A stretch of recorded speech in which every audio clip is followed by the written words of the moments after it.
In this video, we will look at the recent purchase of Phil Town, Netflix.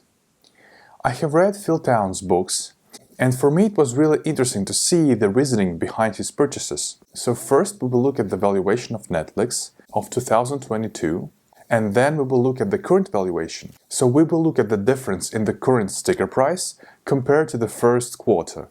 So let's get started. First of all, if you want to get updates about the portfolio of Phil Town, you can subscribe to the channel by pressing the subscribe button under the video. You will not miss a single new video. In one of the previous videos, I have made a portfolio update of Phil Town. He had around 6% of his portfolio in Netflix, but that was when the price was close to 700. So for me, it was really interesting to compare the valuation when it was close to 700 and to valuation what it is right now, less than 200. He also had put options on Netflix. The lowest price was 280. When Phil Town writes put options, it usually means that he's bullish on the stock, and the price of the put option usually gives us an idea what Phil Town thinks the fair value of the stock is. So he has the price of put options at 350, 310 and 280. So he was very bullish on the stock when the price was lower than 350.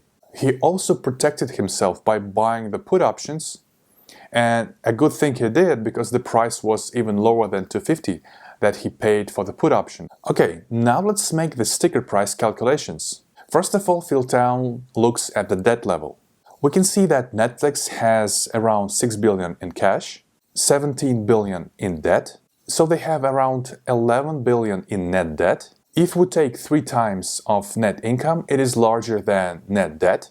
So debt not seems to be an issue for Netflix. If we look at their competitive advantage, numbers that are giving us the idea of the moat, of the company's moat, we can see that it has return on equity of 28% and return on invested capital of 14%.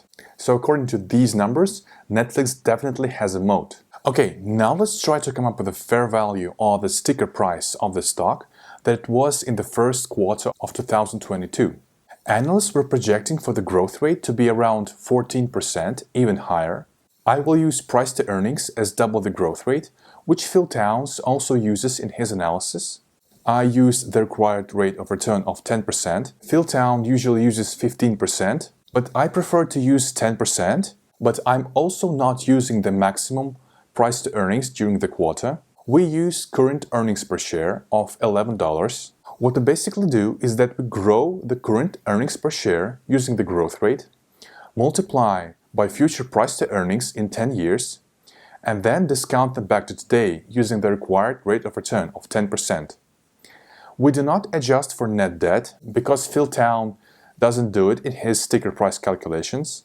As a result, we get the sticker price of $440 per share, which implies around 120% upside from the current price. So the problem with this calculation that it has a high growth rate.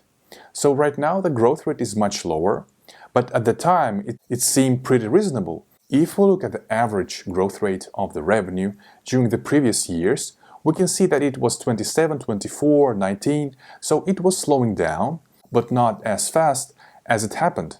So the growth rate of 14% seemed reasonable. Okay, now let's look at the current valuation, the current sticker price. Right now, analysts are projecting for the growth rate to be around 10%. We use price to earnings as double the growth rate of 20. Again, we use the required rate of return of 10%, and we use current earnings per share. We do not adjust for net debt.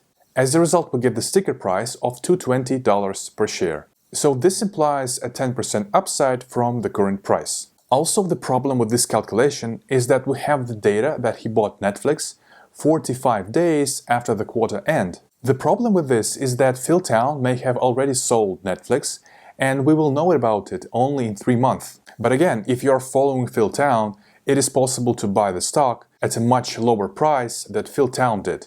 Personally, I'm not planning to buy Netflix. I'm not adding Netflix to my portfolio. I have another streaming stock, Warner Bros. Discovery. I have made a video on the possible catalyst for Warner Bros. Discovery. Here is the video.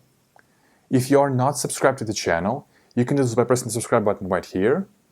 You will not miss a single new video. Thank you very much for watching till the end, and see you in the next video.